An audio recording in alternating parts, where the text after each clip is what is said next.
नमस्कार दोस्तों, मैं आप सभी का स्वागत करता हूं अपने यूट्यूब चैनल एग्ज़ाम कॉपी में। दोस्तों, जैसा कि आप सभी को पता है कि लेखपाल का फॉर्म इस समय फ़िलअप किया जा रहा है। लेखपाल में काफ़ी अच्छी वैकेंसी आई है, तकरीबन 8,000 से ज़्यादा ही पद हैं इसमें। और कांस्टेबल के भी तकरीबन 26,000 समथिंग पोस्ट आने वाले हैं और बहुत जल्द इनकी परीक्षा भी होने वाली है। तो इस लिहाज से मैंने ये सोचा है कि लेखपाल के लिए और इसके कांस्टेबल के लिए मैं हिंदी जो है आप लोगों को डिटेल में और अच्छे से, जो कि मेरे पास यूपीएसआई के नोट्स हैं, वहाँ से मैं आपको हिंदी आपकी कवर कराऊंगा और काफ़ी अच्छे से पढ़ाऊंगा। और इसमें आपको मतलब कोई भी पैसा नहीं देना है, कुछ भी ये सब कुछ सोचना नहीं है कि पैसा लगेगा चाहे पेड को, ऐसा कुछ नहीं है। ये पूरा एकदम निःशुल्क होगा, फ्री होगा। और सबसे अच्छी बात ये है कि पूरा सिलेबस मैं इसमें कवर करूँगा।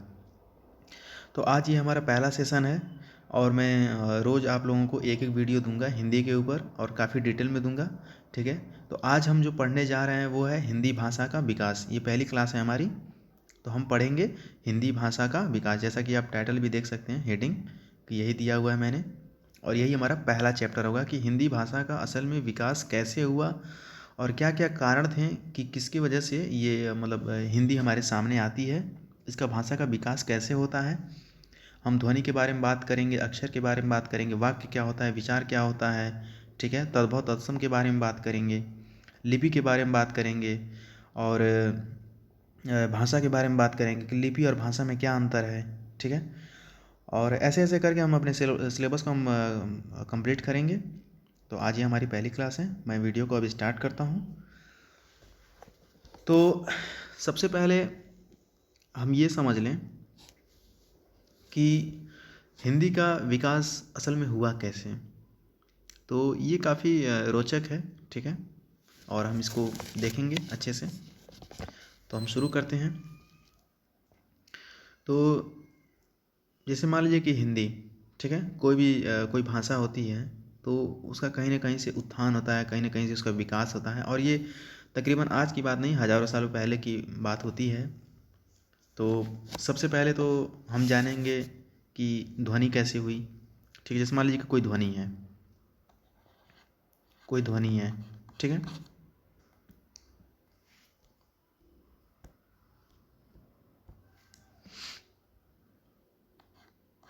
कोई ध्वनि है। ठीक है, फिर इस ध्वनि को थोड़ा सा हम कन्वर्ट करेंगे अक्षर में। ठीक, फिर अक्षर से हम बात करेंगे शब्दों की, फिर शब्दों से हम बात करेंगे वाक्यों की, और वाक्यों से हम बात करेंगे विचार की। कैसे? तो जैसे मान लीजिए कि कोई ध्वनि है, जैसे मैं अपने मुंह से कोई ध्वनि निकाल रहा हूँ, ई आ ई उ, ऐसे कोई ध्वनि हो गई। ठीक है, तो इस ध्वनि को एक रूप दिया गया, एक रूप बनाया गया कि हम आखिर में उसकी पहचान कैसे करेंगे। तो जैसे मान लीजिए कि मैंने कह दिया ऊ, तो ऊ को हमने कैसे दर्शाया, हमने ऐसे कर दिया। और अगर लंबा ऊ कर दिए तो बड़ा ऊ हो जाएगा। वैसे ही अ था। ठीक है, तो अ हमारे मुंह से एक ध्वनि निकली, लेकिन अगर हम कहें आ तो इसको हमने ऐसे दिखा दिया। तो कहने का मतलब ये है कि हमने हमारे मुंह से जो ध्वनि निकली, हमने उसको एक रूप दिया, एक मतलब बताया लोगों को कि कैसे इस चीज़ को हमें पहचानना है, कैसे समझना है। ठीक है, फिर उसके बाद भाषा की हम बात करेंगे तो भाषा साधन, जैसे कि भाषा का, जैसे मान लीजिए कि कोई भाषा है तो एक साधन ही तो है भाई। अपने विचार आप बता रहे हैं, जैसे मान लीजिए हिंदी है, हिंदी एक भाषा है। ठीक, तो हम अपने विचार व्यक्त कैसे करेंगे। हमने कह दिया कि आप हमें बहुत अच्छे लगते हैं, आपकी बोली बहुत अच्छी है, आपके विचार बहुत अच्छे हैं। तो हम उसको बोल करके ही तो बता रहे हैं, अपनी भाषा से ही तो बता रहे हैं। तो यहाँ पर थोड़ा सा भाषा से संबंधित एक प्रश्न पूछा जाता है और पूछ भी सकता है कि भाषा जो है ये किस धातु से बना है। तो दोस्तों ये बना है भास धातु से। ठीक है, भास धातु से भाषा शब्द बना हुआ है। ठीक है, इसे दो प्रकार से हम समझ सकते हैं, एक तो बोल करके, एक लिख करके। तो एक मिनट। तो पहला क्या होता है, पहला होता है बोल कर। भाई हमने किसी के सामने कुछ बोल दिया कि आप हमें बहुत अच्छे लगते हैं, तो हमारी बात जो है उस तक पहुंच गई। लेकिन मान लीजिए कि अगर हम उससे सैकड़ों मील दूर हों, अरे भाई आज का ज़माना है कि आज तो फ़ोन हो गया, व्हाट्सअप हो गया है, ट्विटर हो गया है, पता नहीं क्या क्या हो गया है। लेकिन ये सब चीज़ें आपको समझना पड़ेगा कि ये सब चीज़ें आज आई हैं, तकरीबन 10 साल, 15 साल, 20 साल पुरानी हो सकती हैं ये सब चीज़ें। लेकिन क्या ये सब चीज़ें सैकड़ों साल पहले थी? नहीं। लेकिन सैकड़ों साल पहले मानव तो था ना, तो आखिर में वो अपनी बातों को कैसे व्यक्त करता था? तो पहला जो साधन था वो था बोलकर, और दूसरा जो था वो था लिखकर। ठीक है, दूसरा जो था वो था लिखकर। ठीक। तो जो बोल करके जो हुआ उसको हमने नाम दिया मौखिक। ठीक, मौखिक भाषा। और जिसको हमने लिख करके बताया वो था लिखित भाषा।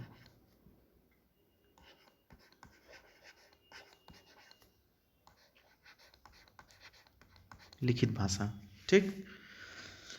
तो जैसे मैं आपको एक चीज़ समझाना चाहता हूँ कि भाषा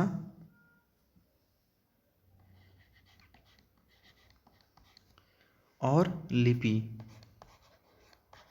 में क्या अंतर है, इस चीज़ को मैं थोड़ा सा आपको समझाना चाहता हूँ। ठीक है। जैसे मान लीजिए कि मैं आपसे कहूँ कि ये यहाँ पर फॉर एग्ज़ाम्पल, यहाँ पे आपको समझाता हूँ, एक मिनट इधर। मैं आपसे कह दूँ कि ये लिखा हुआ है, जैसे किसी का नाम है, जैसे मान लीजिए अजय, एक सिंपल साधारण प्यारा नाम लेते हैं अजय। ठीक, अजय। तो अगर मैं आपसे पूछूं कि ये किस भाषा में लिखा हुआ है, तो आप क्या कहेंगे कि सर ये हिंदी भाषा में लिखा हुआ है। ठीक है। लेकिन मैं आप लोगों को ये बताना चाहता हूँ कि हिंदी सिर्फ एक भाषा है। ठीक है। लेकिन इसकी जो लिखने की जो बात हुई है ना, वो हुई है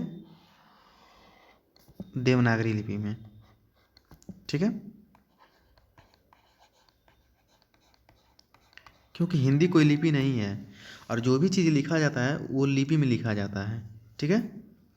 तो ये जो है अजय जो नाम है ये भले हिंदी का है, लेकिन इसको लिखा गया है देवनागरी लिपि में। ठीक। इसी चीज़ को मैं ऐसे समझा दूँ आपको कि यही अजय जो शब्द है, अजय। ठीक है। इसी अजय को क्या हम ऐसे नहीं लिख सकते हैं, अजय, ये भी तो अजय है। लेकिन अगर मैं आपसे पूछूंगा कि अजय कैसे लिखा हुआ, तो आप कहेंगे इंग्लिश में लिखा हुआ है।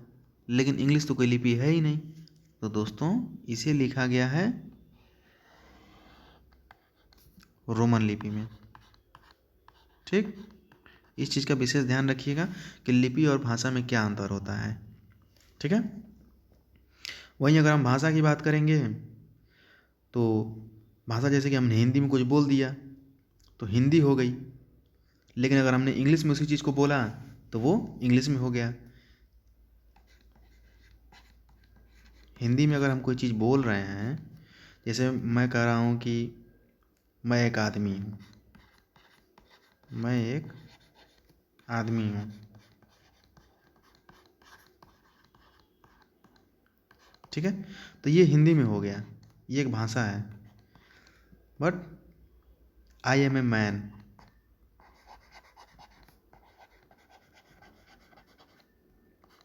ये भी अपनी बात को व्यक्त करने का तरीका है, लेकिन ये इंग्लिश में हो गया। तो ये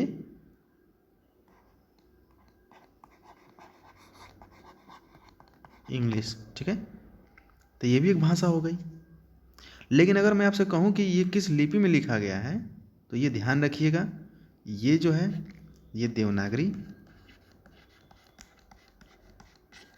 और ये रोमन, सॉरी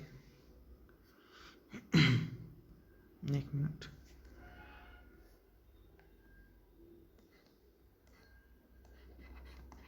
तो ये रोमन लिपि में है, ठीक है। तो लिपि का जहाँ पे प्रयोग होगा वहाँ पर सिर्फ हम लिपि से लिख सकते हैं, लेकिन भाषा जो होती है उसको हम बोल सकते हैं। इसीलिए मैं एक वाक्य बोल रहा हूँ, मैं एक आदमी हूँ, ये एक हिंदी भाषा है। एक हिंदी भाषा में हमने अपने बात को, अपने विचार को व्यक्त किया, तो ये हिंदी है। लेकिन अगर मैं पूछूं कि ये किस भाषा में लिखा हुआ है, सॉरी किस लिपि में लिखा हुआ है, तो ये देवनागरी लिपि होगी। और किस भाषा में है, तो ये हिंदी भाषा में है, ठीक है। तो ये भाषा और लिपि में उम्मीद करता हूँ कि आपको अंतर समझ में आ गया होगा, ठीक। जैसे मान लीजिए कि ए है, बी है, सी है, ठीक।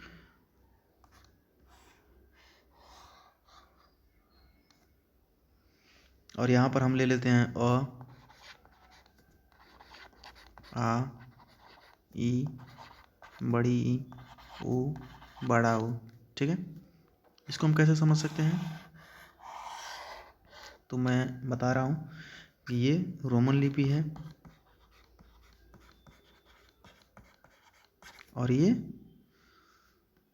देवनागरी लिपि है, देवनागरी लिपि, ठीक है। इस चीज़ को याद रखिएगा, ध्यान रखिएगा, ठीक। वही हम तद्भव और तत्सम की बात करेंगे, उसको हम काफ़ी डिटेल में समझेंगे। लेकिन मैं आप लोगों को बस इतना बताना चाह रहा हूँ कि तत्सम क्या होता है कि थोड़ा सा इजी, मतलब उसको आप कह सकते हैं, सॉरी तद्भव जो होता है थोड़ा सा इजी होता है। जैसे मान लीजिए कि अगर मैं तत्सम कहूँ, तत्सम की बात करूँगा तो क्षीर है, ठीक। लेकिन अगर तद्भव की बात करूँगा तो इसको हमने थोड़ा सा मतलब जैसे आप खुद सोचिए कि छ बोलना आसान है कि ख बोलना आसान है, तो जाहिर सी बात है कि ख बोलना आसान होता है। तो इन्हीं चीज़ों को हमने आसान भाषा में क्षीर है ना, तो ये खीर हो जाएगा, खीर, ठीक है। तो इस चीज़ को समझिएगा। तद्भव का अर्थ ये होता है कि तद्भव का अर्थ होता है उत्पन्न होना, यानी कि तत्सम के ऐसे शब्द जिनका हिंदी में हम लोग अच्छे से प्रयोग करते हैं और उनका जो जो मूल जो अर्थ जो था वो बदला नहीं, वो वैसे ही प्रयोग होता है। जैसे सूर्य है, तो सूर्य का क्या हो गया, सूरज हो गया, तो सूर्य और सूरज का अर्थ एक ही होता है। वैसे ही क्षेत्र था, तो क्षेत्र को हमने खेत बना दिया आसान भाषा में, लेकिन है तो उसका भी मतलब वही है, इसका भी मतलब भी यही है, ठीक है। तो इस चीज़ को आप लोग विशेष ध्यान रखिएगा। हिंदी का जो मतलब उत्पन्न जो हुई है ये संस्कृत से हुई है, ठीक है। क्योंकि मैं आपको थोड़ा सा, चूँकि आज हम हिंदी भाषा का विकास पढ़ रहे हैं, तो थोड़ा सा मैं इसके डीप में जा रहा हूँ। क्योंकि मान लीजिए कि ये संस्कृत है, ठीक, संस्कृत,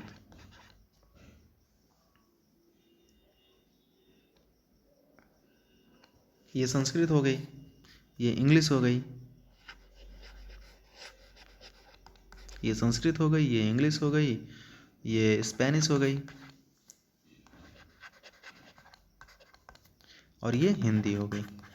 आप लोगों ने कभी गौर किया है कि मैक्सिमम जो इंग्लिश के जो शब्द हैं वो हिंदी से मिलते जुलते हैं, संस्कृत से भी मिलते जुलते हैं। जैसे मान लीजिए कि पितृ, संस्कृत में पिता को क्या कहते हैं, पितृ कहते हैं, लेकिन इंग्लिश में उसको क्या कहेंगे, फादर कहेंगे, और स्पेनिश में पाडर। तो थोड़ा सा ध्यान दीजिए आप कि फादर और पाडर में देखिए कितना मतलब सिमिलरिटी लग रहा है, ठीक है। कुछ कुछ आपको सिमिलरिटी मिल रही होगी। और हिंदी में क्या कहेंगे, इसको पिता कहेंगे। तो संस्कृत से ही ये चीज़ निकला हुआ है। और कहने का अर्थ ये है कि लोग भले ही दूर दूर थे, लेकिन वो जो जिन भाषा का जो प्रयोग करते थे वो कहीं ना कहीं मिलता जुलता था, एक दूसरे से वो मैच करता रहता था, ठीक है। तो फिर हम यहाँ पर देखेंगे कि भाषा परिवार, तो भारत जो है यूरोपीय परिवार, सॉरी यूरोपीय कह रहा हूँ, कि जैसे मान लीजिए कि एक भाषा परिवार है, ठीक, एक भाषा है, भाषा परिवार। इस चीज़ को इसी पेज पर समझा देता हूँ।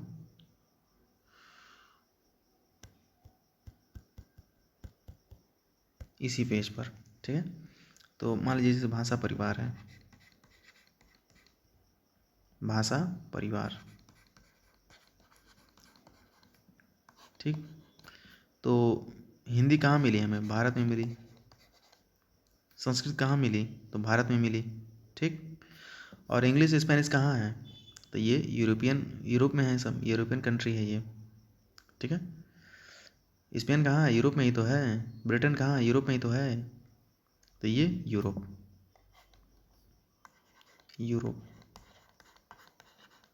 ठीक, दोनों को अगर जोड़ दिया जाएगा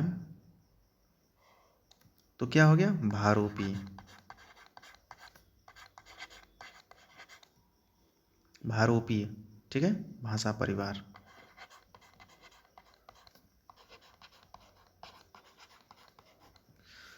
भारोपीय भाषा परिवार। ठीक,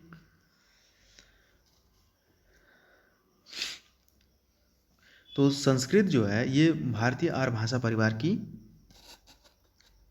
ये बोली है, सॉरी ये भाषा है ये। ठीक है, और संस्कृत को ही आदि जननी भी माना जाता है हिंदी का। संस्कृत को ही, संस्कृत जो है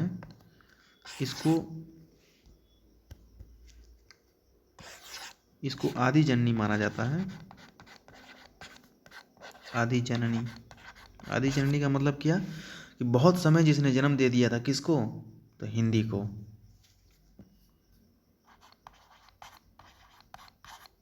हिंदी को। ठीक, तो इस चीज़ को आप थोड़ा सा ध्यान रखिएगा। और देखिए गुजराती मराठी ये जो भाषा जो है ना, जैसे मान लीजिए गुजराती हो गया, गुजराती मराठी, इनको हम किस भाषा में लिखते हैं? सॉरी, किस लिपि में लिखते हैं? तो देवनागरी लिपि में लिखा जाता है इनको। ये क्वेश्चन पूछा जा चुका है।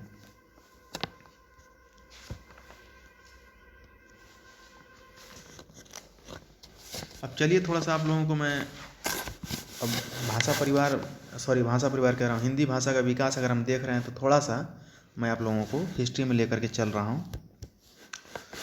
देखिए जैसे मान लीजिए कि सिंधु नदी है,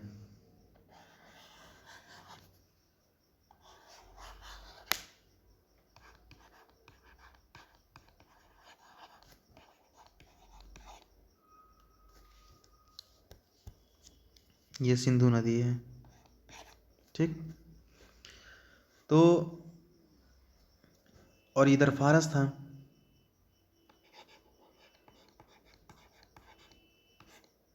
ये कंट्री थी, और इधर क्या था? हिंदुस्तान।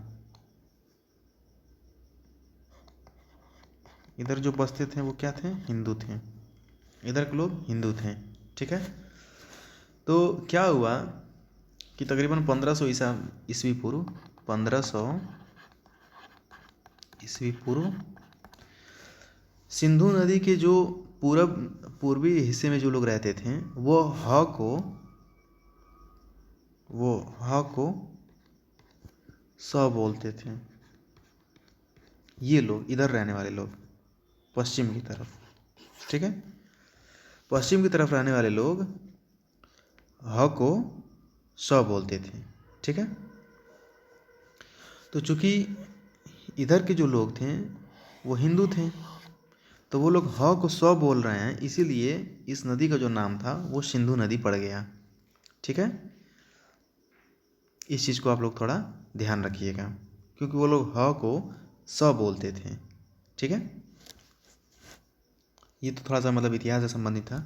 अब मैं थोड़ा सा आप लोगों को वैदिक संस्कृत, लौकिक संस्कृत, पाली, प्राकृत और प्राचीन, मध्यकालीन और आधुनिक, इसका थोड़ा सा क्रम वाइज आपको बताने जा रहा हूँ, और जहाँ से कि क्वेश्चन बनता है। ठीक है, तो इसको थोड़ा सा ध्यान रखिएगा।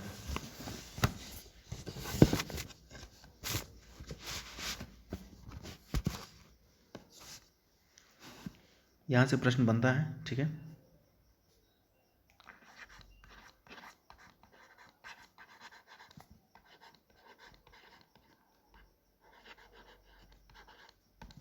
वैदिक संस्कृत। ठीक है, कहाँ से कहाँ तक? तो ज़्यादा पहले नहीं, सिर्फ 1500 साल पहले चलते हैं हम। 1500 से 1000 ईसा पूर्व। ठीक, फिर बात करेंगे हम लौकिक संस्कृत की।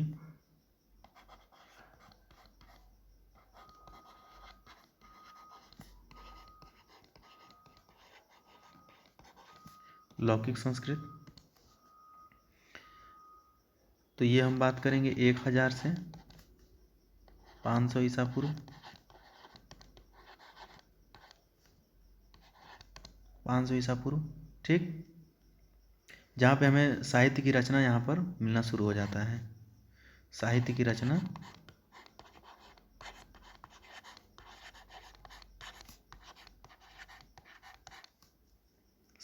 यहाँ पे शुरू हो जाती है लौकिक संस्कृत से। यानी कि 1000 से 500 के बीच में अगर आप जाएंगे, ईसा पूर्व की बात कर रहे हैं हम। ठीक है, यानी कि तकरीबन 2000 इधर जोड़ लीजिए और 500 उधर, 500 से 1000, यानी कि 3000 साल पहले से ही साहित्य की रचना को आप देख सकते हैं, यहाँ से देखा जा सकता है। और इसे क्या कहते हैं? इसे प्राचीन भारतीय आर्य भाषा काल इसको कहते हैं। इस पूरे को, यानी कि इस ए वाले सेक्शन को और ये 2 वाले सेक्शन को, ठीक है, पहले और दूसरे को संयुक्त रूप से क्या कहते हैं? कहते हैं प्राचीन भारतीय आर्य भाषा काल। प्राचीन भारतीय आर्य भाषा काल। साथ साथ में आप लोग नोट्स बनाते रहिएगा, नहीं तो दिक्कत हो जाएगी, क्योंकि मैं तुरंत नेक्स्ट पेज कर दूंगा।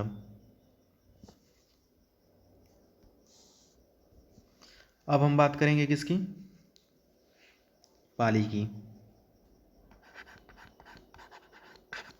पाली कहाँ से कहाँ तक? तो 500 तक तो हम बात कर ही चुके हैं।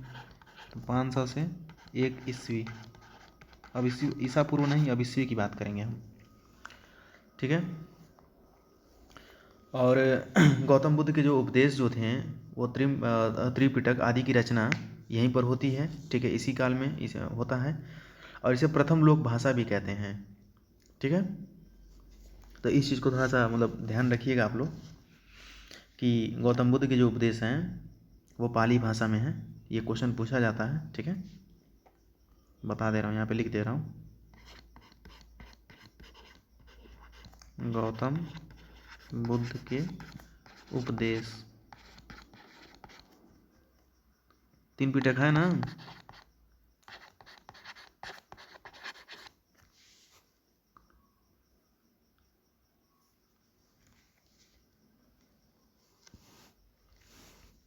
त्रिपिटक रचना, त्रिपिटक की रचना। ठीक है, और प्रथम लोक भाषा,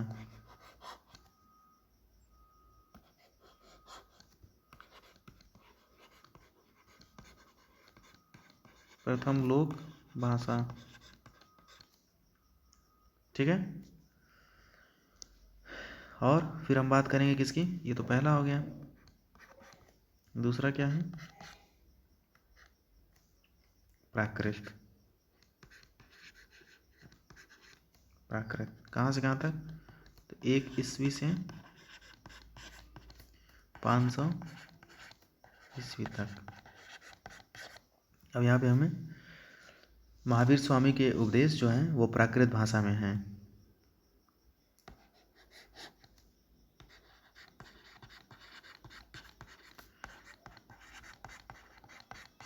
महावीर स्वामी के उपदेश प्राकृत भाषा में है। ठीक है, और इन दोनों को संयुक्त रूप से क्या कहेंगे? तो इन दोनों को संयुक्त रूप से बोलेंगे हम मध्य भारतीय आर्य भाषा काल।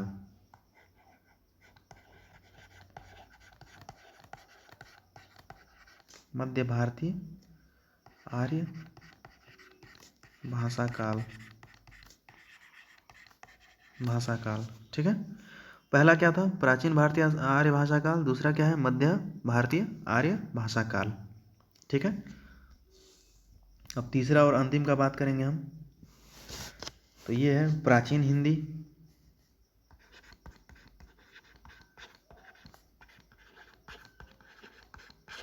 प्राचीन हिंदी। ठीक है, फिर मध्यकालीन,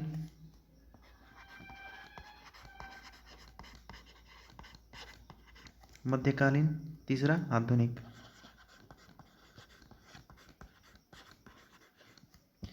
तो प्राचीन हिंदी कहाँ से कहाँ तक?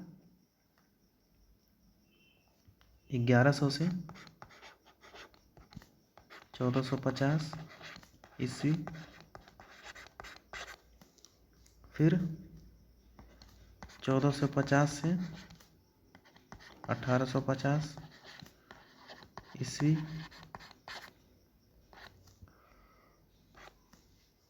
फिर और ये 1850 से आज तक नाम,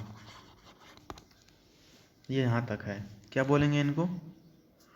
तो इनको बोलेंगे आधुनिक भारतीय आर्य भाषा काल।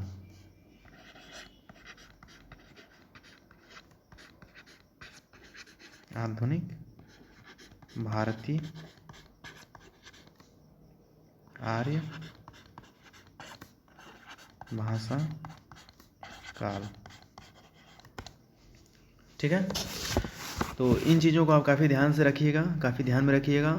और कल हम जो डिस्कस करेंगे, हम बात करेंगे कल हिंदी की बोलियों पर। हिंदी की बोलियों पर हम कल बात करेंगे।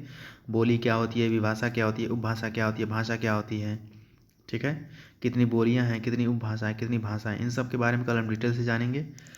और ये हिंदी भाषा का विकास यहाँ पर समाप्त होता है। आप यहाँ से आप नोट्स बना लीजिएगा और इत्मीनान से पढ़िए। निश्चित है क्वेश्चन यहीं से आएगा और कहीं से नहीं आएगा। और मिलता हूँ फिर कल इसके अगले भाग में, हिंदी की बोलियाँ। तब तक के लिए नमस्कार, अपना ध्यान रखिए।